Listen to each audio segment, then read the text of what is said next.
thank you very much, Claire. Thanks to Lyreco for inviting me down. Thanks to you for coming out on a rainy night in Holborn. That really should have been the title of the song. Hello. I'm rubbish with handheld mics, by the way, so if for any reason I keep dropping this and you can't hear me, just shout, "Higham!"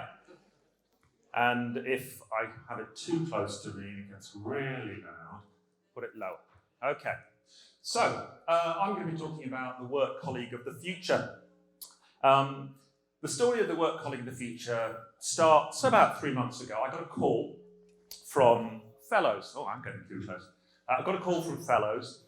Now, you might know Fellows. Here we go. Oops. There we go.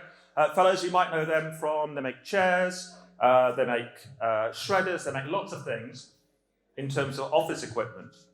But also increasingly, because of what they're doing, because of the importance of the office, they're starting to get more and more into safety in the office, to get more and more into health. So they're now increasingly creating healthy solutions, healthy office solutions.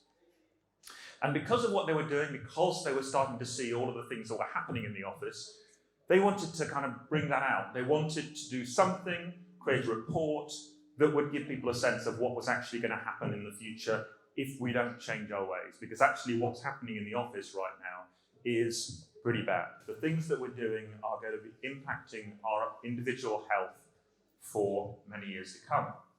So they came to me to help them write the report. Came to me because I am a behavioural futurist, as Claire said.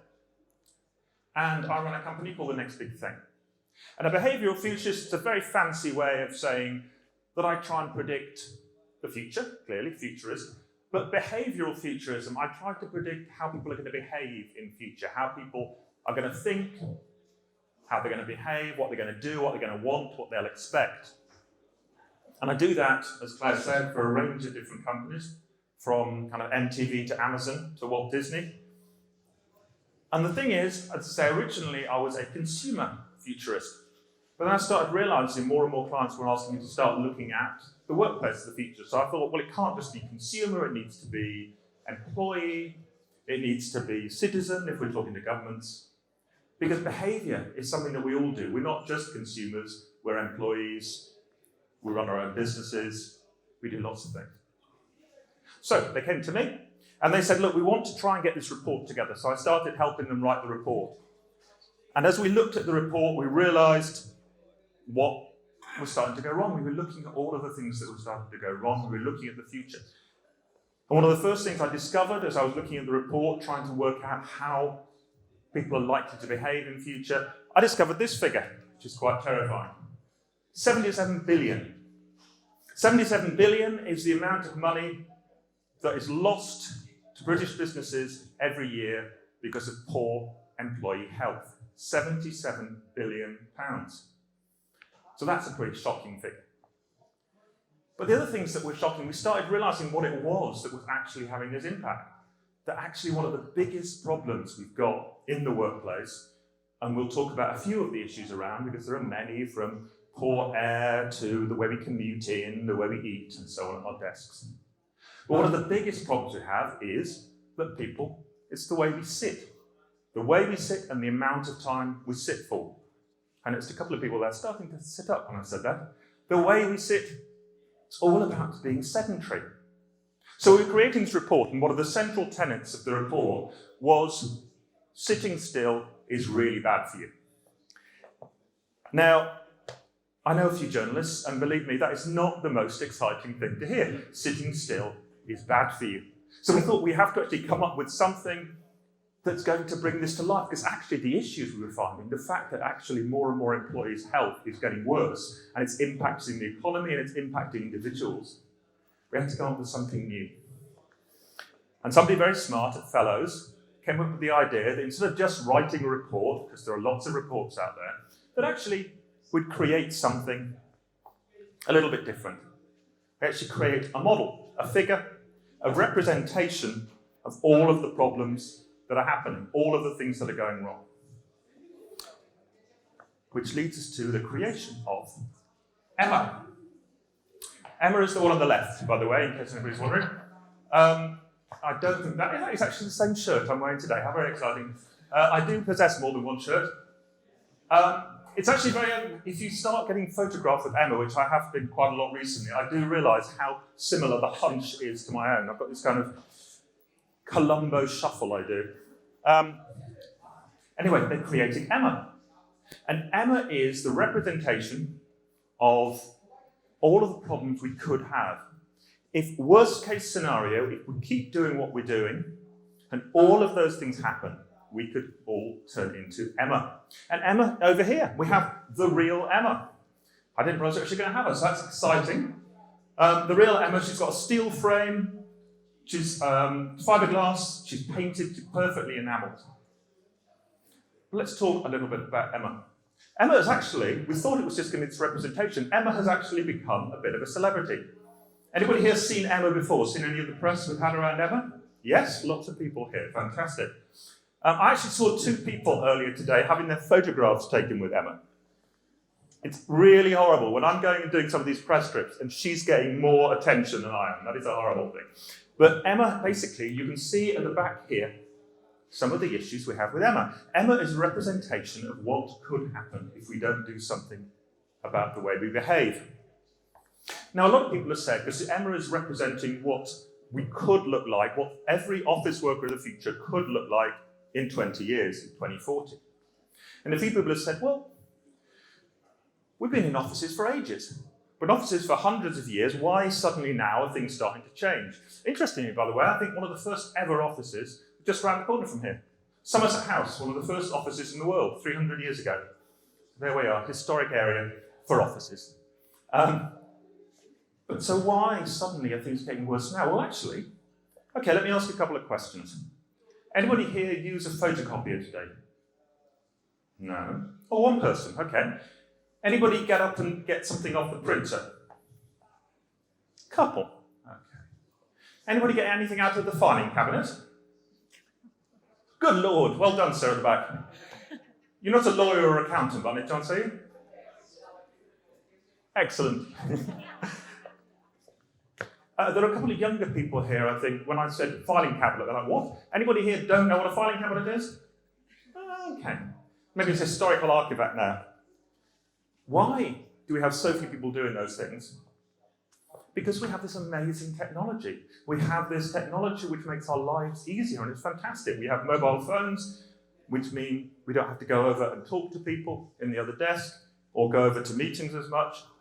We have lots of things that actually mean we don't need to move so much, which is great in many ways, but as I say, it means we're not moving. We are literally sitting still. Many, many of us now are sitting still for 8 hours of a day, pretty much. The average, I think, is 6 hours sitting in one place. As I said, we do have the odd break, but very few.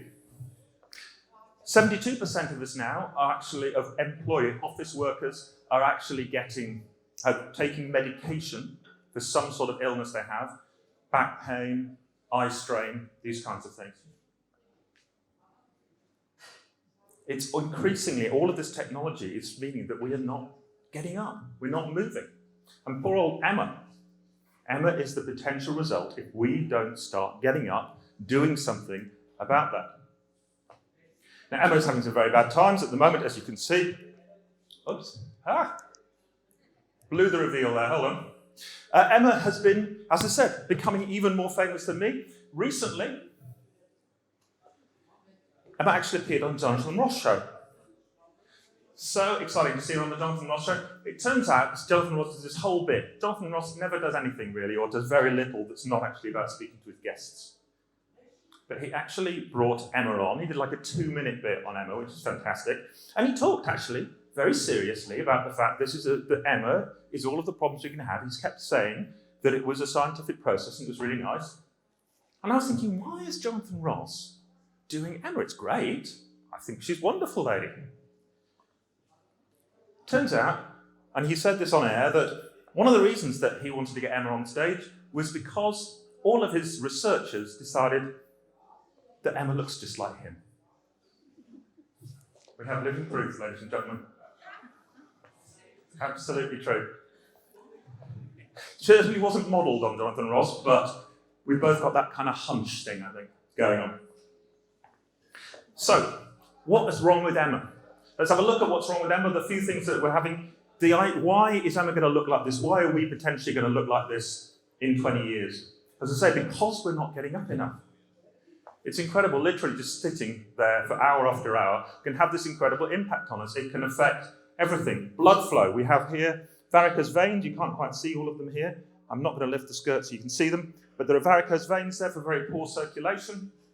She has swollen wrists, swollen ankles, swollen wrists from RSI. She has a rotund stomach. Sorry, Emma. Again, from just sitting down, from not going out, not walking around, not doing any of these things. Increasingly, the office workers, because of our lifestyle, because of our business lifestyles, there are many things that we found it hard to represent here physically, because one of the issues is actually the fact that Emma is increasingly stressed. And how do you represent that? So we've given her a little bit of eczema for her worry, just as if things weren't bad enough. She has dry and red eyes from staring at the computer screen. Again, a fact, I believe this fact is true. Elise may prove me wrong. But that actually, if you're staring at a screen for a long time because you're trying to get some work done, you don't blink as much. It's true.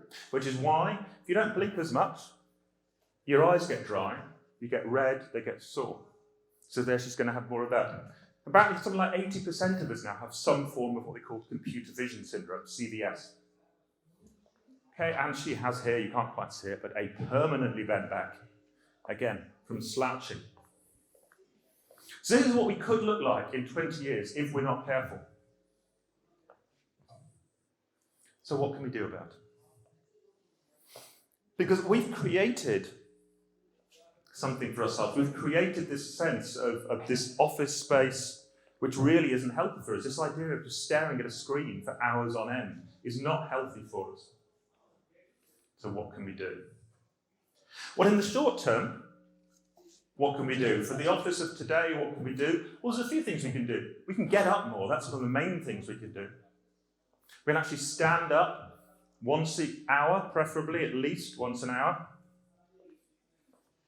What else can we do? We can walk around. We can move away from if we're staring at a screen for too long, we can move away from that screen, look at something else from a long distance. These are things that a lot of us know. But I don't think we knew, certainly when I was doing the research, I didn't know for a minute how bad it was just to sit there. I didn't know that actually, the posture is hugely important. So we need to ensure that actually we have a very good ergonomic setup, that our chair and our desk works really well together. So that's absolutely vital. In fact, again, a fact that many of you may not know, I don't know if there are employees and employers here, or people in management here, I believe it's a mix. But actually, everybody who looks at a screen for an hour or more every day is entitled to a risk assessment on their workstation.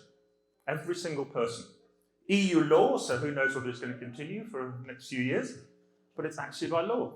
And luckily, 2/3 of people in the UK have taken that up, which is great. But that means there's a third of people, of office workers, who haven't got that, who haven't got this workstation risk assessment, who don't know whether the chair they're sitting on, the desk they're at, the computers are the right height, all of these issues, they don't know if that's going to happen. So that's one of the steps we need to take in the short term, to actually ensure that everybody gets that. So many little things we can do. We can start doing meetings standing up. We can start doing more. We can use sit-stand desks. I was talking to one of the experts. In the report I did, I looked at loads of white papers and spoke to loads of medical experts. And they were saying, because I said to them, posture. I'm the worst kind of poster boy for posture, really. So I was talking to them and saying, look, my posture's not great. What's the best posture? What should you do? And he said, the best posture is the next posture. So whatever posture you're in, just change it every now and again. That in itself is a little thing that we can do. We don't want to create this future for ourselves. All these little things that we can do. But I think there's more that we can do. I actually think if we're thinking about the future, I think we need to change things in a major way. And from what I've seen within some of the HR departments that I've spoken to, people are starting to feel the same. So if we think about the office of the future, Whether it's a kind of minority report office or whether it's a bit more of a Nathan Barley kind of office, whatever office we actually get in the future, we need to really start making some major changes, I think. We need to start thinking about the way that we as employees, the way that we as employers are treating our workforce. £77 billion, as I said, is lost from poor health of our employees. But absenteeism isn't the only problem. Presenteeism, as I'm sure many of you are aware, is just as much of a problem. People being in the workplace, but just not being engaged, just not actually wanting to be there, feeling poorly, feeling ill, not being efficient. We have a terrible productivity rate in this country and one of the longest sets of working hours. These things should not correlate. So why are we sitting for long periods of time? As I say, I think we need to really start thinking about the way that our offices go, what we do within our offices. And we start thinking about the health of our employees much more than we do. Increasingly, health is becoming a number one issue for people, or for many people. The idea of kind of well-being, it's a $4.2 trillion industry now, well-being or wellness. And with all of our employees starting to think about health, we need to encourage them to do that as employers. We need to start to think more and more about them. Because actually, this idea that working long hours is the way to get things done, the idea that coming in every day to a workplace, working for 6 hours or 8 hours in front of a screen, data inputting, all of this, that's the way to get things done. It's clearly not. So I think we need to really look at the way that we're working as a country, as individual companies. We need to start thinking more about our consumers. We need to start putting the consumer first. Okay. Now, one of the ways I think we can do this, we can start thinking about technology. Technology has brought us to this place, but actually technology can start doing something about it. Increasingly, we're seeing more and more desks that will actually enable us to be more healthy in the workplace. Not only are we seeing those sorts of desks, we're starting to see different ways of inputting data, different ways of working. Actually, with AI coming through and automation, we're not going to do as much data inputting. But increasingly, what we need is we need to create computers that don't have keyboards. Computers in that kind of minority report where you can manipulate information. All of that we need to start thinking about. We need to start thinking about not just the desks we have at work, but the desks we use in cafes, the desks we use at home, the desks we use in airport lounges. We need to start thinking, putting our employees' health first. Because our employees' productivity is vital. So I thought, as a little exercise at the end, I just thought, we've been here almost an hour now, I think. So, you need to stand up once an hour, don't you? So, ladies and gentlemen, if you could just stand, be good. Okay. Remember to do this once an hour every day. And if we could, just stretch up on our toes. Very nice. And down. And stretch up on our toes again. And down. And keep doing this, just slowly. Now, this is great, because this not only has probably put a few minutes more on your life, but it's also a very sneaky way, given that this is the end of the talk, of getting a standing ovation. Thanks very much.